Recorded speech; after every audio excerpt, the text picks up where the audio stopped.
tout ton entourage, ne sachant pas qu'il y a une puissance derrière ta voix, se mettent à se moquer de toi parce que tu déclares avoir la foi qu'un jour tu sortiras de cet émotionnel état de cadavérique hibernation.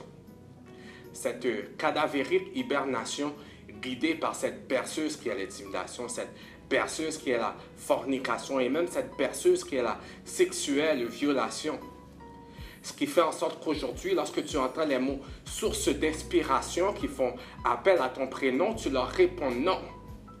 Alors aujourd'hui, ce que je te dis est de t'accrocher à cette parole qui vers toi crie. Jeune fille, lève-toi, Talitha Kumi. Jeune fille, lève-toi et sois une lumière pour ta génération. Pousse et avance vers les horizons où sera naître cet impatient nourrisson.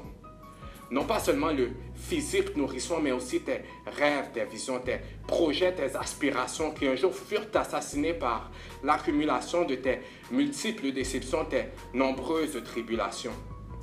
Et même si ta rationnelle compréhension te mène à la conclusion qu'il est trop tard et que tu as raté la saison où tu devais donner naissance à cette création, réanime tout de même ta passion. Parce que parfois, il ne suffit que d'une puissante déclaration, une constante décision afin de prendre ton ascension vers ce que tous croyaient être devenu illusion. Jeune fille, lève-toi et arrache l'antibiotique qui saura arrêter l'hémorragie que tu subis parce qu'un jour tu as su dire oui à celui qui tue, vole et détruit et qui de ses griffes a marqué ton cœur meurtri. Celui qui a fait de ton cœur ivre de lui un parvis menant vers l'assouvissement de ses égoïstes désirs, laissant en même temps la trace de ses pas sur ton cœur qui n'est pas un outil pour nos pas, mais plutôt un siège que l'amour explore de ses pas.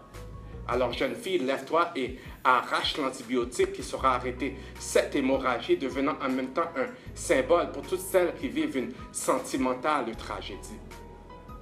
Jeune fille, lève-toi et dévoile le proverbe qui sommeille en toi, le savoir qui, à l'intervention de ce que tu déclares, saura étancher la nécessité d'un discours sage et humaniser nos éternels tracas.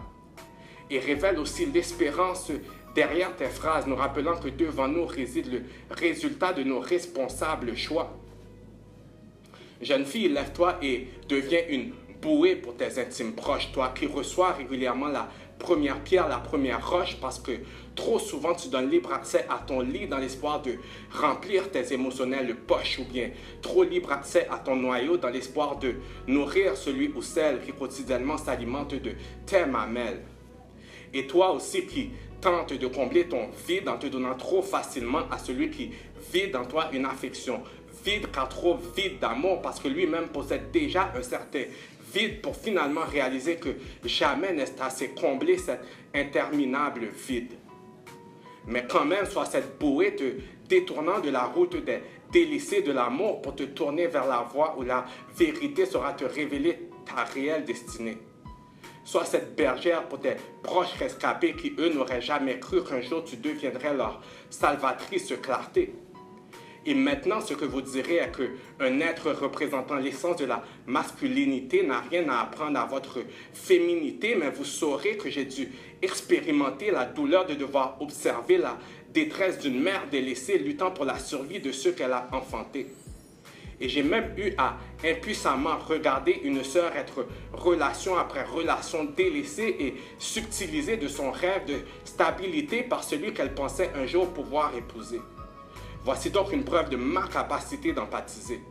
C'est pourquoi je vous encourage à devenir un flambeau pour toutes celles que leurs vies sont appelées à connaître un renouveau.